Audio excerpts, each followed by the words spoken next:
What is up, everybody? Floco here in an unexpected place. I watched a game that bewildered me. I don't know where I ended up, but I'm here with my buddy B Moses. B Moses, where are we at, brother? Man, we are in freaking Narnia or the Twilight Zone. Pick one, but we're there. Is We're there not on alcohol planet here? We Earth all right need now, much alcohol. bruh.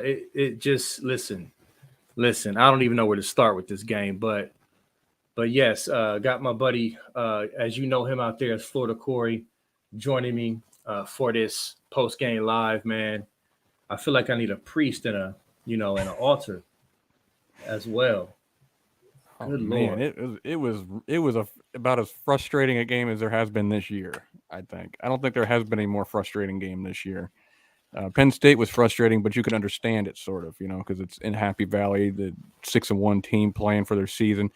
The Northwestern being 1-8, you expected. I mean, granted, don't get me wrong. We have to put the elephant in the room first. The wind obviously hampered things dramatically. Being 65-mile-an-hour gusts, it's hard to move the ball in that. But I don't know what to make of it because you should be a lot better than that team, and they just came to play. But you got the win, so that you just got to win and survive at this point. Yeah, for sure. I mean, we can't sit here and act like the win was not an issue. It was clearly an issue. It was really, really bad. However, I'm very frustrated with how this team came out. The effort was very, very poor. We definitely came out like we could just roll our helmets out there and win the game today. We heard all week, our team heard all week from the media on every level of how bad they were.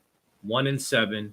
What was the catchphrase? Haven't won a game on American soil this year. Mm. And so I think they came out like that. They came out sleepy, lethargic, and very, very poor effort on both sides of the ball to start out the game. On top of that, you got the wind issue, and it was just a disaster early on. 100%. That game, I was watching my good friend Steve here in Jacksonville. I'm at his house right now. In fact, that's a picture of him. Oh, sorry, am I over here in the Navy? But anyway, we were both saying the same thing. It was just like wasted opportunities. And here's the thing that was just overall summation of the game that frustrated me is that we kept missing opportunities. But if either CJ would make a great pass in that wind, which is tough to do, or they drop the pass. Emeka Muka dropped a sure touchdown. Fleming dropped a couple that I saw. I think the only one that didn't drop one was Harrison. Or else somebody was wide open and CJ would miss them.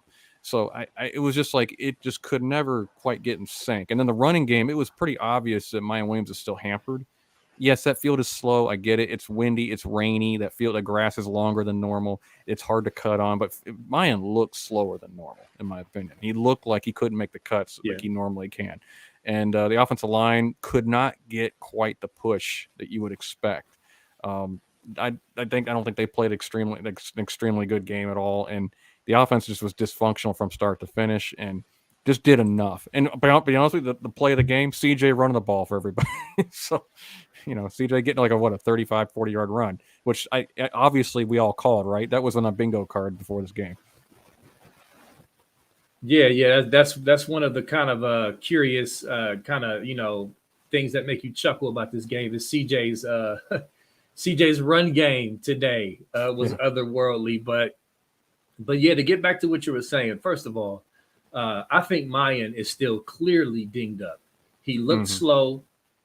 He on top of that grass, of course, that turf and the weather, it just made it even more. So I don't think he was fully healthy, and it showed. And it just seemed like it was just a bunch of elements together today that made this a disaster, a recipe for disaster early on, as far as how we looked, how we played. I mean, it was just bad. But again, all those things are true. But I really feel like what made it worse is that we just came out with just such low effort, and it just doesn't seem like we were ready to play as much as we should have been. I And agree. all those other things just kind of piled on top of it and just was like it just made it even worse. And I kind of want to talk about the run game specifically a little more, but I want to kick it back to you if you want to comment on that. Oh no, I think you're absolutely right, 100%. I like what you said about the energy too. It just seemed like they just didn't even want to be there. It's yet another test, I guess you could say, for this Buckeye team, because it's a game they probably didn't want to be there. They thought they could just roll up and win, and they didn't let it get away from them. So there's that. I guess if I'm trying to make a positive out of this, that's where I'm going with it. But that being said, yeah, I agree with you 100%, Brandon. I was actually I was texting my friends like, I'm not even going to watch this game if I'm not going to see any effort. I can accept you're not playing well. I can accept, if you lose a game, I can't accept not seeing effort. That just frustrates me more than anything is a lack. And it looked like they didn't even care. Finally, in the second half, you could see them raising their arms up, getting each other's faces, getting pumped up, realizing they're in a dogfight, and in a dogfight they shouldn't have been in, to be quite honest. And you could see them getting energetic, at least the defensive side of the ball. I actually saw that a lot in the second half, and I was like, okay, at least they look like they're trying to hit now in the second half. They're getting aggressive. They're hitting the right gaps in the run game. They're finally starting to slow that run game down a little bit, because that was frustrating. How many third and eights could they convert? Honestly, it was driving me insane, especially with QB sneaks and not sneaks, but QB scrambles and whatnot. It was just even though the defense only allowed 7 points, I don't think Jim Knowles called one of his better games, in my opinion. But I don't want to get all way off track. I know you want to talk about the run game. I think I know where you're going with this, and I completely agree with you on the run game. Yeah, for sure. And we're going to get back to Knowles and his calls and how the defense played for sure. Absolutely.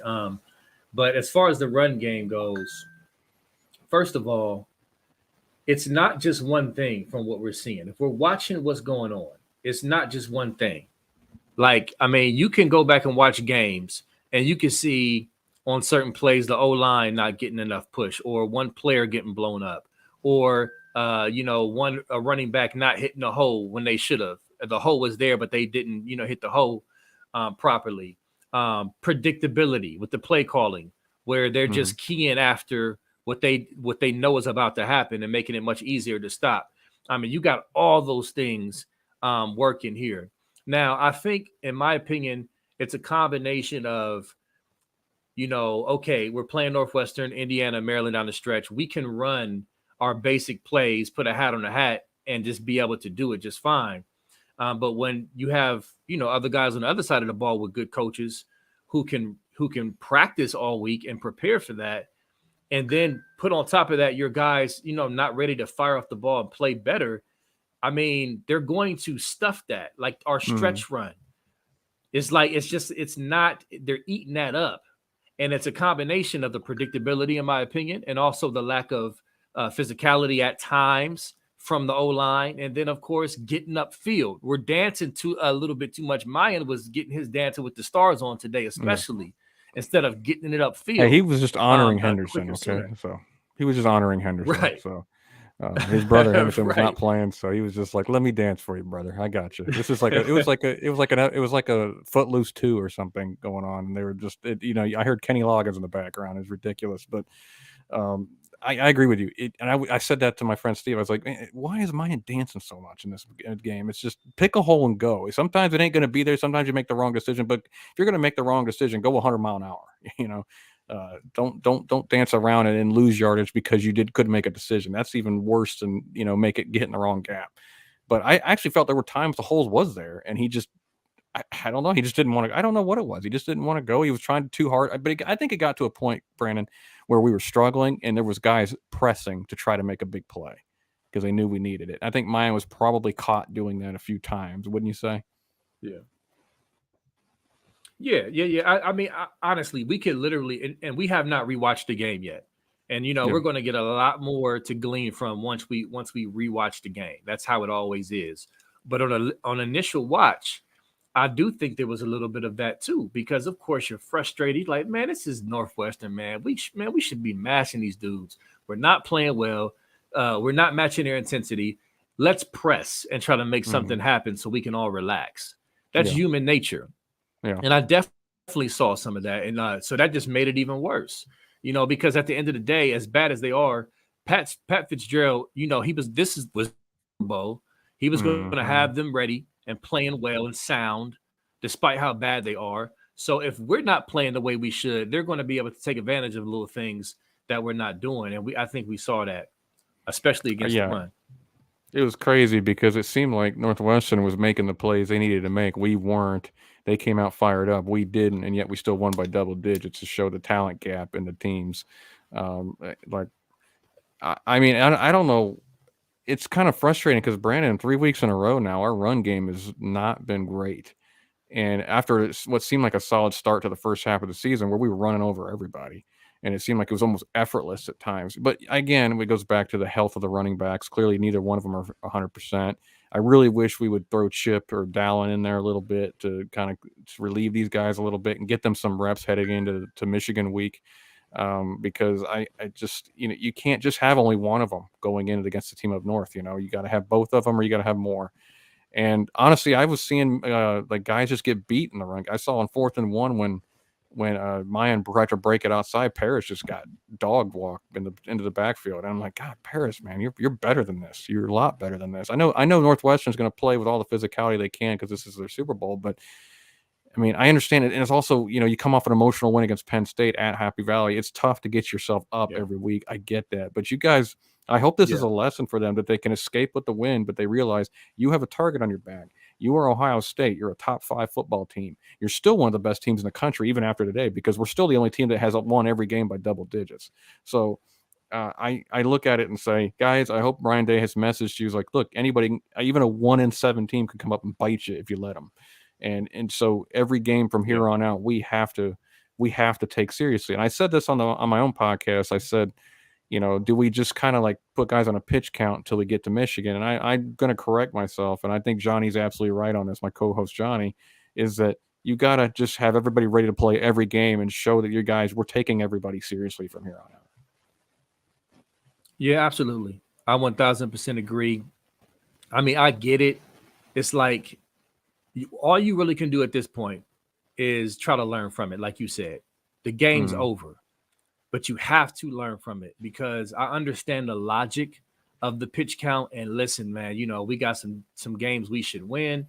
Let's rest our better guys to try to get them healthy for, the big games, the stretch run. I mean, against the team up north and stuff like that. I get it from a logical standpoint, but if you can't focus enough to come out and knock that lesser team back early and establish yourself and be dominant, then you really don't really have that luxury like you thought you did, because you thought you had the luxury because of depth. And on paper, we should. But if we're going to come out there like that, then it's just like, can we even afford to do that? So you got a ghost back there, man. Definitely a little frustrating. Yeah, the door opened up. Hold on real quick. You're good, man. You're good, man. I got you. I completely agree with you. Bottom line, we got to come out every game just ready to play and stop being flat right at the beginning. I totally agree with you. Yeah. So I just didn't want one of my little kids running in here talking about some daddy, can I have a snack? So I made sure I closed get them the door. a snack, man. They need. Hey, your kid needs a juice box after watching that game. Oh man. So obviously it's a lot of things we can touch on and cover. I'm still kind of recouping from my frustration of watching that game. But let's talk about Stroud a little bit. Let's talk about Stroud, because that was definitely a mixed bag, I think. Now, obviously, well, first of all, we got people who just they can't wait to criticize Stroud. I don't care what it is. I don't care what situation it is. They're gonna go in on him. He's gonna be the blame regardless. Of course. With that said, we can't ignore the elements. The elements were what they were. It was trash. Extremely hard to pass on that. Yeah. Yeah, this was not a situation. It was like, it's kind of windy today. No, it was windy. It was really, really windy. Actually, those were somewhat those were hurricane gusts. I live in Florida. Trust me, I know. 65 mile an hour is a light hurricane gust. So yeah, that's bad. Exactly. So let's get that established. We're not gonna act like that was just some light gust. That was some serious stuff for I don't care who the quarterback is. But with that said, there was still some miscommunication issues that we kind of been seeing little by little throughout the season between CJ and the receivers. So that kind of just bothers me a little bit. That what's going on with that. But also there was some drops. There was some drop balls that receivers probably should have caught. Stover and Emeka, those two drops specifically were frustrating to me because they were right in their hands. And they were potential first down, potential touchdown. It's like you're just wasting opportunities. Right. And then of course CJ did have some bad passes. He threw behind, and I don't know Mhm. if that could have been the win. That could have just been him missing, but he had a few misses as well. But then of course he ran the ball, and a lot of those plays. Actually, I can't think of. I think it was maybe only one play, one or two plays I got to rewatch that wasn't a design run. That was just a scramble where he picked up a couple yards. They actually dialed up. People kept saying like, "Oh, finally CJ decides to run." Well, not really. Like Ryan Day called that play. That was Yeah. a called play. And The that zone was read. Ryan I don't. Day showing adaptation to the elements. We needed CJ to run the ball today. Right. It's just how it is. Right. It's one of those games like, hey, that pass game is dysfunctional today, mainly because of the win. Let's be honest. It would have got going at some point if the win wasn't there. But we got to move the football. The traditional run game is not doing it necessarily. CJ, we're gonna have to trip him up a little bit. That fourth down call where he play action bootleg and he took it out. And Yeah. it was a read and he took it out. I was saying to my friend Steve right there, I was like, man, I wouldn't even hand it to mine right here. I'd have them all crash on mine and CJ keep it. And of course he did. I'm like, Yeah. see, it can work. Yeah. I don't. Now, Brandon, I'm with you. I don't want to see that 8 times a game. It was just today it needed to happen, right? Today it was too necessary. Right. Exactly. And I was going to say, just. Go ahead, buddy. No. You actually read my mind. That fourth down play, I don't believe for a second, and we'll get it confirmed. I could be wrong, but I don't believe for a second that was a read by CJ. I believe that was predetermined. That was a Probably. predetermined handoff based off of what they were doing, and they basically dialed that up, like keep it. You know what I mean? Because they were crashing down to stop the run, so it was there, like you said. Mm. And it gives teams in the future something to look at, doesn't it? I mean, when you're playing even Michigan, say, hey, they will run it with CJ. It's not. It may not. It might be a keep at the key moments in the game. That was a key moment in the game. We needed to keep that drive alive, and for him to do that was huge. I think it. Granted, it's kind of funny watching CJ. He's not quite Haskins bad at running, but at the same time, there's times where he just like, I don't know what to do. I'm beyond the line of scrimmage. What do I do now? He has that look at his eye. But I will give him credit for that big long run. He actually made a great cut up the field, and he actually looked like a runner. He looked like the Michigan State CJ from 2019 who came in for that one play, and he looked like that guy all over again. And again, Brandon, I'm with you. For all those who complain about him not running, I can promise you, I'll speak for everybody. We're not saying we want to see that 20 times a game. But there's once in a while, it could absolutely help open up the other avenues of the offense if you're willing to show it once in a while. And today just happened to be a day it had to happen. It was just no other. If you tried to be, if Ryan Day was trying to be stubborn and stick to the passing game in a day like today, I'd have said, Ryan, you're out of your element right now because that's. But Ryan Day actually showed himself to me as a good coach. He said, look, I don't want to run my quarterback, but I have to today. This just to get out here with a win. So I think Ryan Day actually showed himself as a coach today, willing to get away from what he likes to do most with his pocket passing QB and say, look, we're going to move the ball. However, we have to move the ball. Absolutely. And I before we move on, I know we need to get to the defense, but I wanted to mention something about the running game. So, of course, again, I want to emphasize this. And I said this last week in my video after the Penn State game, after rewatching several plays several times, is that the one thing I did like about the run game last week is that there were certain plays up the middle. I believe I gotta confirm what my X's and O's guys, my who can confirm the type of plays they were running, but it looked like a trap play up the middle that was working against Penn State, and I think we saw it again today. That's what it was against with Henderson, who took it up the middle for the touchdown. Yeah, exactly. Okay, so I was right. So that play, that wasn't the only time they ran the play. They actually worked a few times against Penn State, sprinkled throughout that game. That was a successful winning play. Our O-line blocks that well.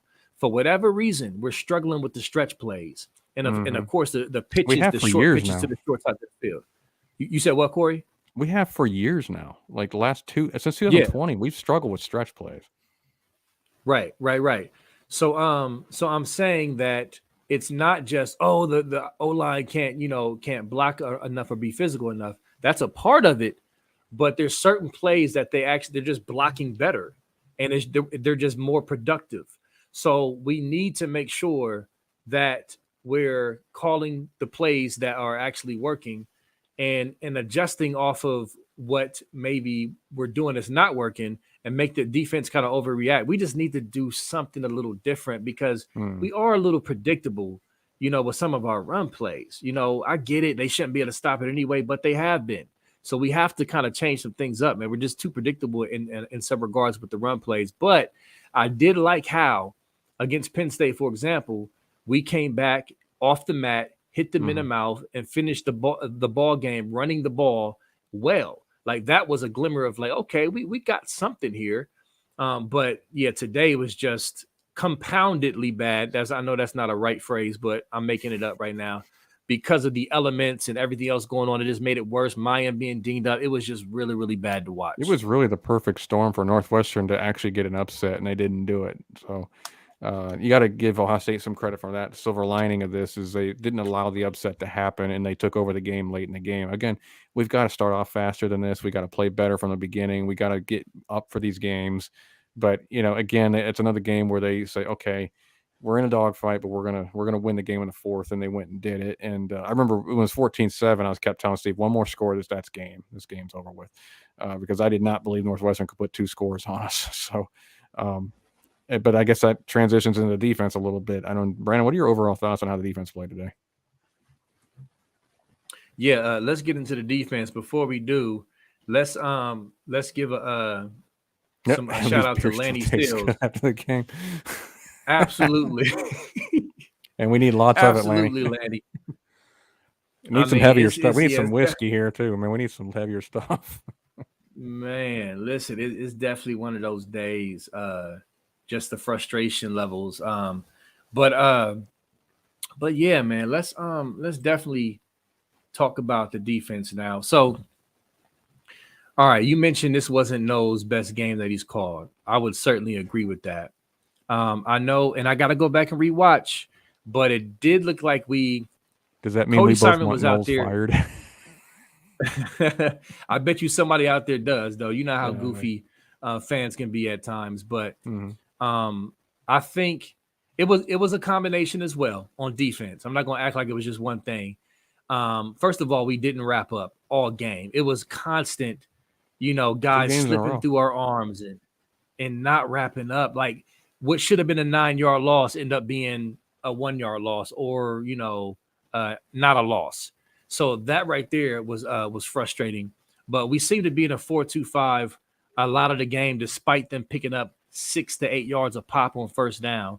Now, listen, I know we still have safeties in this defense who account for a lot of the scheme that we use against the run, but it just wasn't really working to stop their first down run play for 5 to 7 yards. So I would have liked to see more of a 4-3 look, more 3 linebackers on the field to kind of keep them behind the chains, man, because that was just frustrating, to see them keep getting chunks. And Penn State was doing that low-key a little bit too, not as egregiously, but enough on first down last week. So what's your thoughts on that, Corey? Yeah, I agree. You knew they weren't going to pass the ball, right? You knew they weren't. As long as they were in the game, they were not going to pass it. There was a lot of wildcat in there. And it was painfully obvious what their game plan was. And I'm okay with it. They got to do what they can do, right? What was frustrating was you knew it was coming, and then it seemed like in the first half they just struggled to stop it. And it was still kind of like, okay, guys, you know what's coming. You know it. Just fill your gap, play disciplined football, and he ain't getting anywhere. But it is what it is. But I think what was most frustrating in the second half, letting that quarterback Sullivan make plays on you.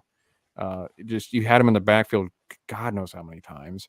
You kept, I don't know how many sacks they missed, and then all of a sudden he would make a play for a first down. It was driving me insane. It just seemed like, why don't you, like you said, go to more of a 4-3 look, add Cody Simon in there, spy the quarterback with a safety.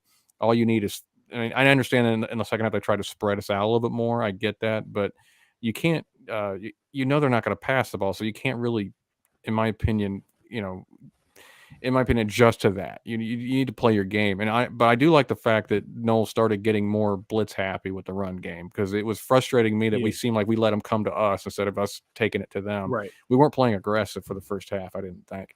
And especially on the touchdown drive, it just seemed like, okay, we'll just lay back and let them have 8 yards a gain. And even though we know what's coming. So yeah, I didn't understand some of the adjustments we didn't make. But again, I love Jimmy Knowles. I'm not trying to rip him. I think he's the best thing to happen in Ohio State since Jeff Hafley. But it just wasn't his best game, in my opinion. And honestly, it's not just on him, like you said, Brandon. There's some of the execution just isn't there.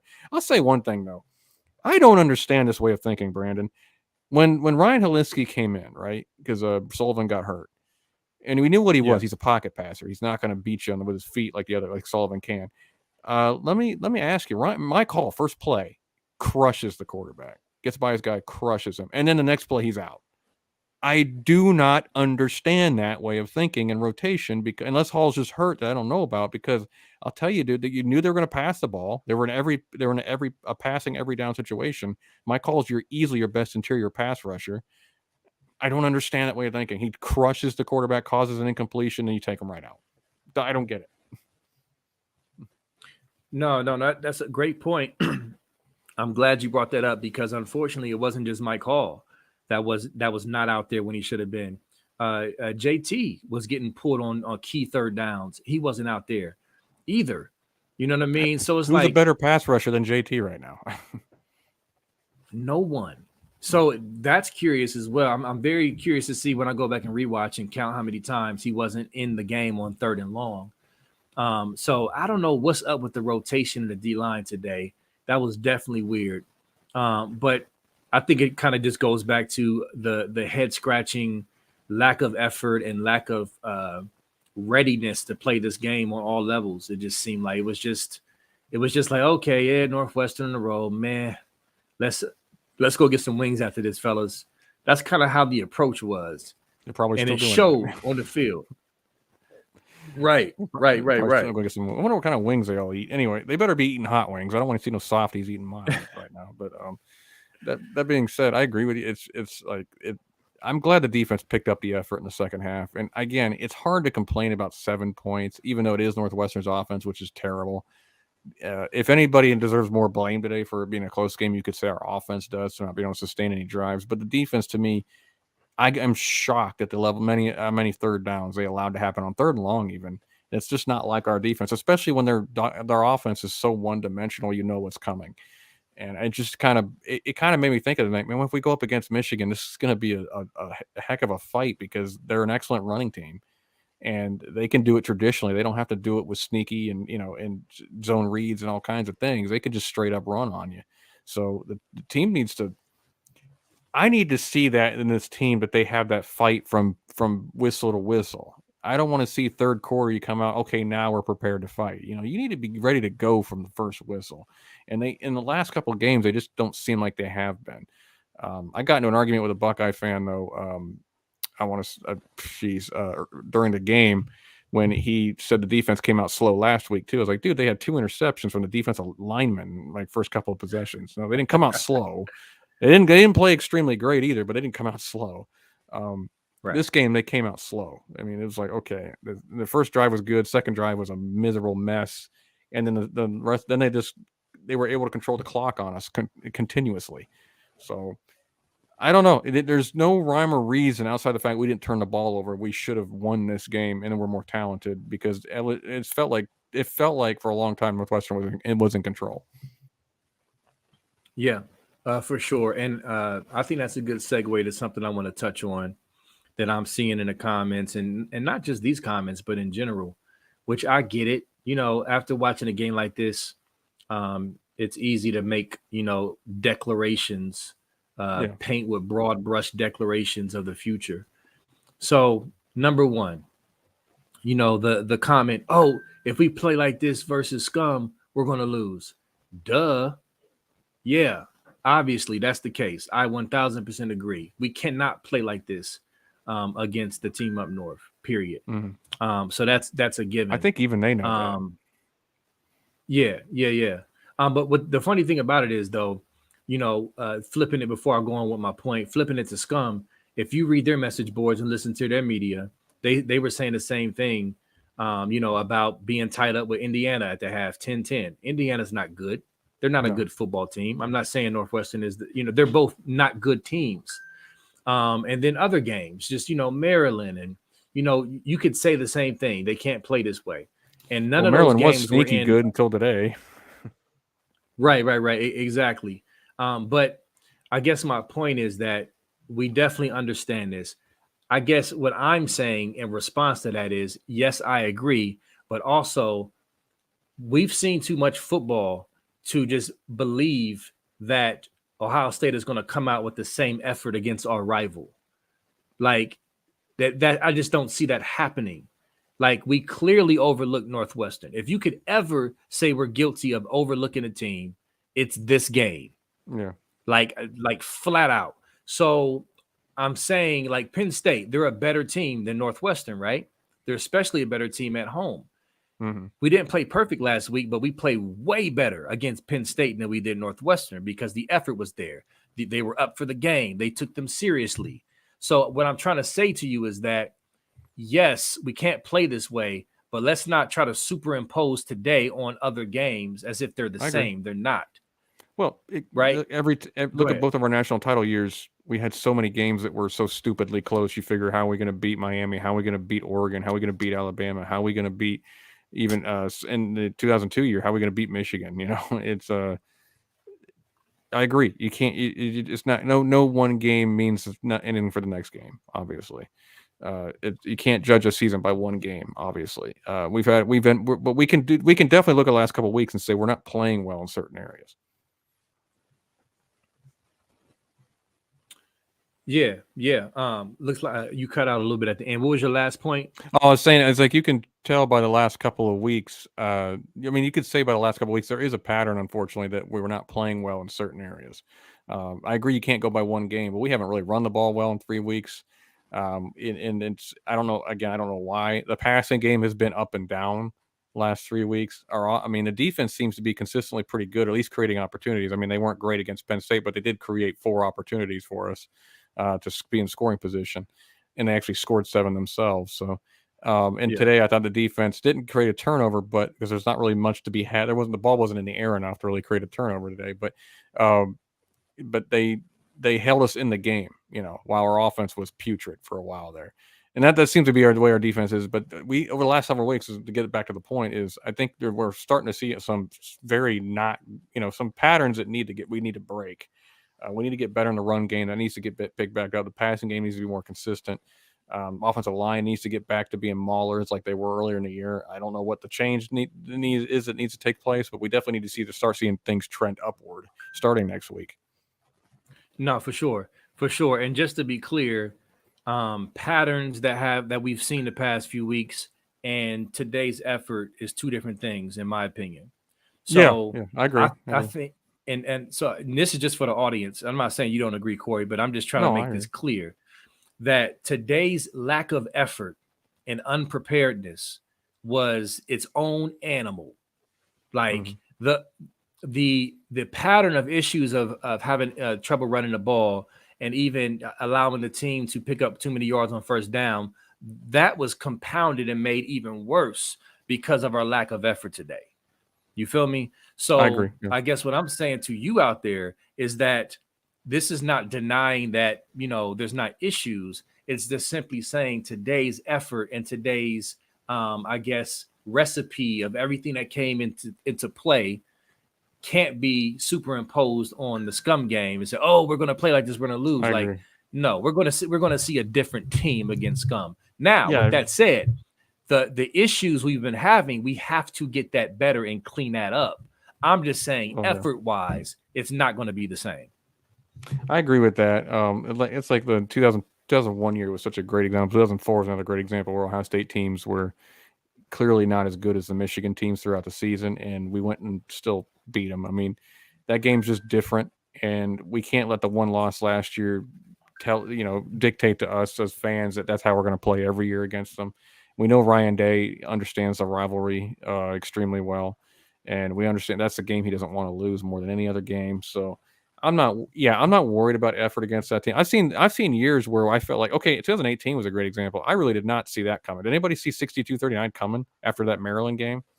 The week before, we won by a point and really shouldn't have won. If that guy can make an accurate pass in the end zone for a 2-point conversion, we shouldn't have won that game, but we did.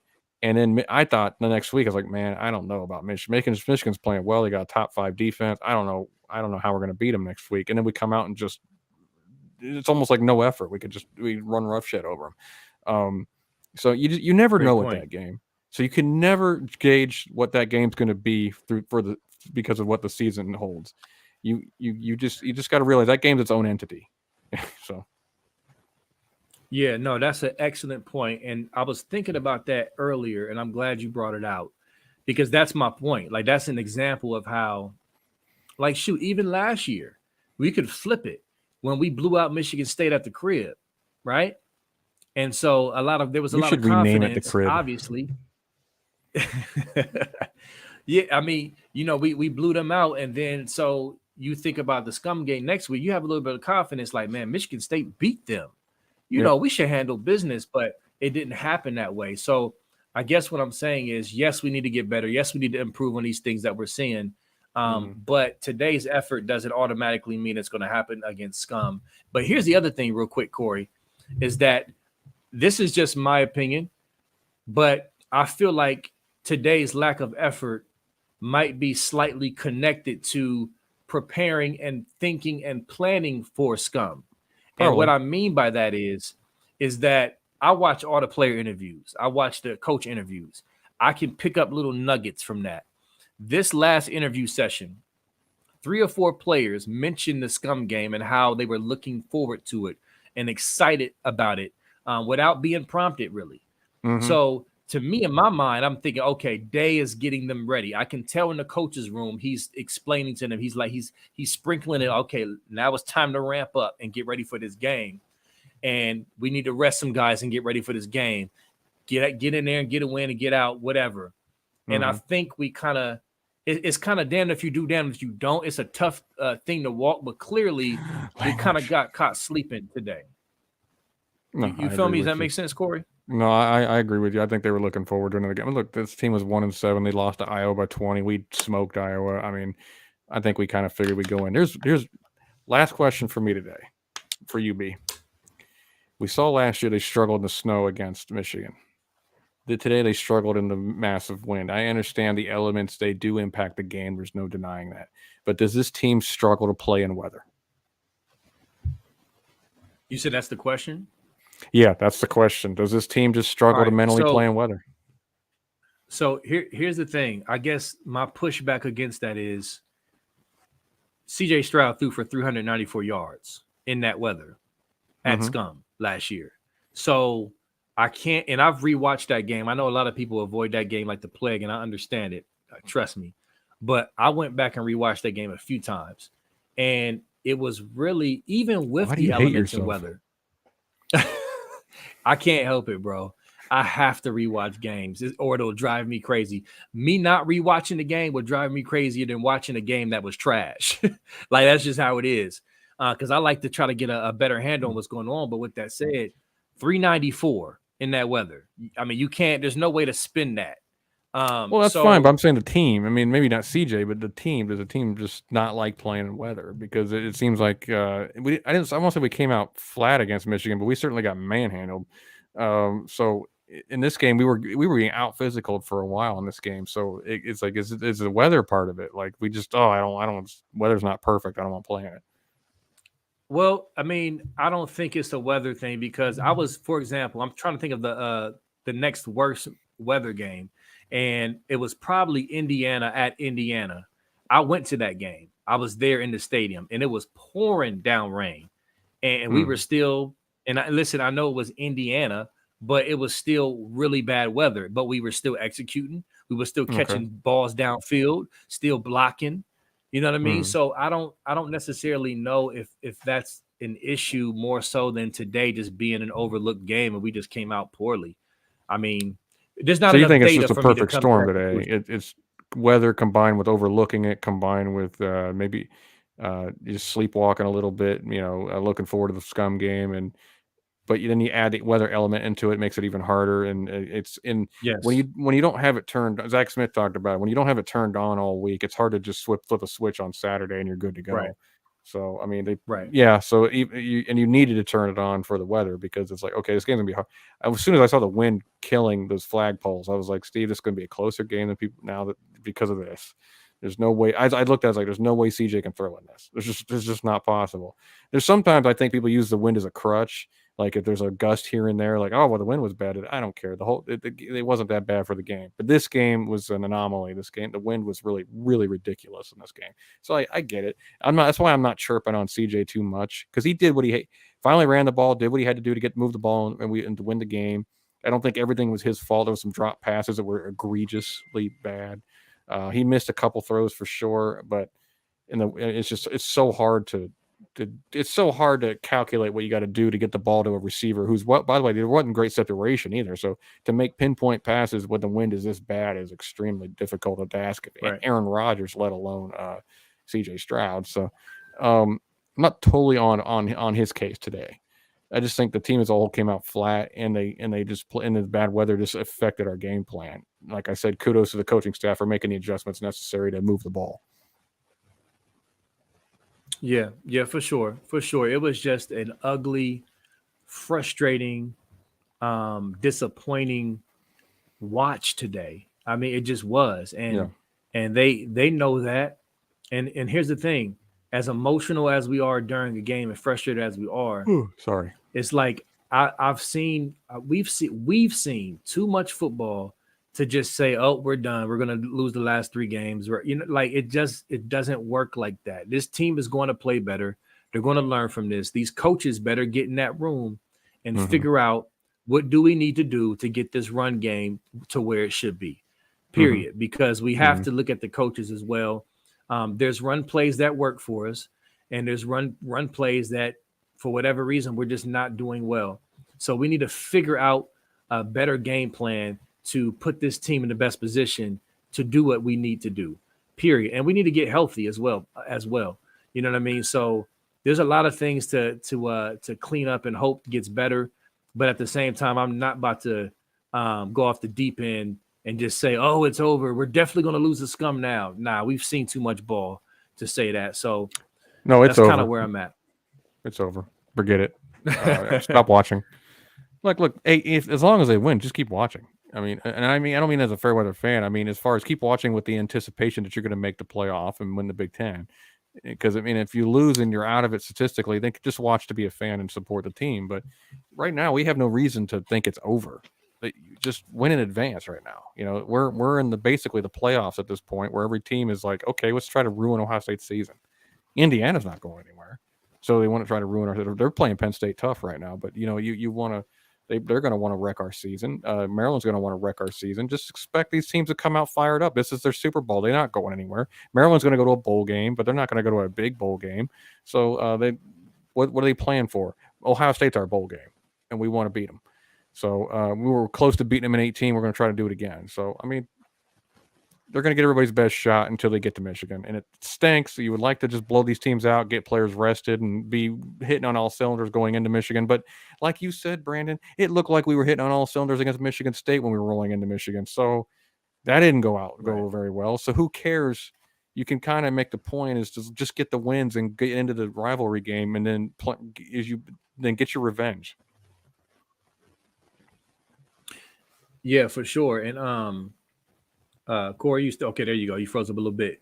So as we close out here, because we're coming to the end in a couple minutes here, but I wanted to address a few of the comments. So one, I know a lot of people are asking, are we going to drop in the rankings? So we might. Yeah, we could. I don't think. What are we? We're 2 now, right? So first of all, we got to see how all the games play out. Tennessee is getting blown out right now. They're about to go down 21-3 or 17-3 right now. It they could come back. What's the score? Right now it's Georgia 14-3 at the end of the first. They're on the 4-yard line with the first and goal. They got the ball, so they're getting ready to possibly go up 21-3 on Tennessee. Wow! Yeah, and I kept telling everybody Tennessee's going to win that game. I feel like an idiot. So, now I had Georgia winning that game. I was kind of. Oh, so you think you're better than me? No, I'm kidding. Yes, I do. Absolutely. Well, that's fair. That's actually fair right now. Partly because Tennessee fans have been annoying. They have been, but that's interesting. At least Georgia fans have earned some arrogance. Right? Like, come on, man. But what was I going to say? So yes, so we need to see how the rest of the games play out, and and kind of go from there. And what does the committee Got a value? Are couple they going good to ones say, tonight. hey, We got 7 o'clock. We got Clemson, Notre Dame, and we Bama got LSU, Bama, LSU. That's a Bama couple LSU, good yeah, games on the slate, man. Go get some pizza or some yeah, burgers or some beer or something. Go and sit down on the couch, guys, and watch college football because it's you know what we're in week 10 now. It's almost over. Enjoy it while it's here. yeah, for sure, for sure. And don't forget, man. Listen, as we kind of step back, I'm thinking of more and more games where we have had absolute stinkers against bad teams. Mm-hmm. Even under Urban, even under our Oh, champion Urban, we've Iowa, had some Purdue, bad performances without the weather. But Iowa, we won Purdue. today. Was it fun to watch? Absolutely not. It was trash to watch. I hated it. But we won the game. We need to get better. And we just gotta, and get healthy. We gotta hope these coaches, get these boys together. And this lack of unpreparedness and not putting forth the effort they should, you got to put that back on the coaches. So Yep. hopefully they take a look at themselves and they circle the wagons and they come out next week firing like, listen, we can't have this no more. Period. But let's not act like this is the only head scratching, what in the world are we doing type of game we had at Ohio State. It's not. Nope. And I think, hey, look, what did Urban say? Best thing about going 9-0 is a chance to go 10-0. That's where we're at right now. Once you realize it's going to be a dogfight, we're not going to blow them out. I was like, just get out with the win. I don't care how you do it. I don't care if it's 10-7. Get out with the win. That's all that matters right now. Because if Georgia blows out Tennessee, Georgia will obviously and realistically and should they go to number 1, right? We have no reason to drop at that point. Who's going to drop us for what reason? Maybe they move Clemson to 2. Why from 4? Right. I don't see it. If they'd have to blow out Notre Dame ridiculously for that. So I think we'll probably stick at number 2.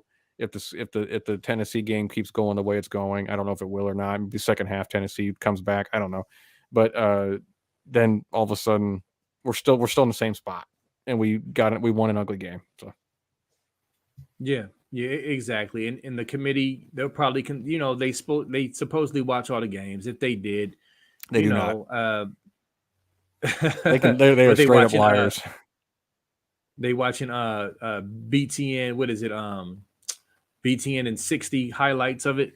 But I don't know. But yeah, we'll see. We'll see. Probably watching Hallmark Channel right now. Right. But yo, any other thoughts? Before we close out, man, I think we kind of hit everything. Yeah, I agree with you, B. It was frustrating, but gosh, just be happy for the win. You're not going to win every game pretty. I know it hasn't been pretty for a couple of weeks now, but we're not playing our best football right now, but that's okay. Keep the season alive and work on your problems. That's all you can do, and they've kept the season alive, and I have full faith and confidence they're going to get to Michigan 11-0. It might be ugly at times, but they'll get there 11-0. I'm pretty sure Michigan will probably get there 11-0, and then we have a clash of the Titans, probably a 2 versus 3 situation in Columbus up in November 26th. Yeah, for sure, man. For sure. Definitely. But listen, my final words is, like I said, this game was a tough watch today, but we are undefeated. We won the game. We found a way to win in a horrible weather situation on top of playing horrible. And, I'm like you said, I'm not going to discount that, period. Mm-hmm. A lot of teams wouldn't have come out of this game or a game like this without an L. So I'm grateful for that. But I just think this coaching staff needs to step back, reevaluate, and say, okay, we can't have this again. We can't come out with this lack of effort, period. And I think they will. They can play much better than this, and they will. So I'm just glad to have the win, have that 0 in the loss column. I'll take it. Absolutely. And by the way, this game last year, we might not win this game without. I mean, I was picking on Knowles a little bit, but his defense still played not good enough to keep us in the game and eventually hold us to a win. Well, I love the fact we have a defense that can keep us in the game when the offense isn't clicking. That is such a nice relief to have because I swear, Brandon, last 2 years, if the offense wasn't doing it, I'm like, well, this game's over. Forget it. There's no hope. Right, exactly. And somebody in my chat on my page thread was I guess trying to push they were challenging me to say, is this defense better than last year? I said, yes, statistically, they clearly It are isn't better. even like a question. That's wow. That's not But they debatable. asked me as if it was a question, like they were challenging me, like, you really think this defense is better? Yeah, I Yeah. do. Is this defense perfect? No, but it's No. better. It actually gives us a chance to win a ship this year, They've unlike kept last us year it in didn't. games. They've kept us in games where our offense was garbage for a while. But they keep us in the, it's Right. like a good pitcher, right? When the hitting's not hitting, but the pitcher keeps them at 1 or 2 runs, so you're still in the game. That's what this is. This is what our defense is doing. Is it like suffocating? You can't do anything on it? No, it's not. It's not that kind of. It's not Georgia last year. But what it is, it's good enough to make key stops, get opportunistic turnovers, and keep the off, at least give the offense time to get their functioning together. Right. Right, exactly. So there's no question, but people gonna freak out when things ain't going perfect. But Z Thies in the chat just said UGA Yep. scored. It's 21-3 So Georgia. Yep. yeah, got you. So yeah, man. So as we hop off here, I'm gonna go get me some wings or something, and I'm gonna just chill, let my blood pressure go down, and catch up on some college football myself. Appreciate Heck yeah, all of brother. y'all for watching. Make sure you like and subscribe to Mark Rogers, Voice of the College Football House State channel. Also, you can follow me on Buckeye Sports Talk with B Moses on Facebook. Also, IG B Moses 30 on Instagram, and Corey, my brother Corey here, who's known as Florida Corey. Go ahead and let the people know where they can follow you. Ohio State football with Scarlet and Great right here on YouTube, guys. Check us out if you like Buckeye content. I get as many podcasts as I can. I listen to Brandon. I listen to anybody I can. So Yeah, for sure. All right, y'all, Buckeye Nation, we are undefeated. Let's go chill and relax and enjoy our families tonight, and not kick our dogs. All right. Thanks, Z Thies. I think that's how you say your name. Appreciate you, brother. Listen, y'all be blessed. Go Bucks. Talk to y'all.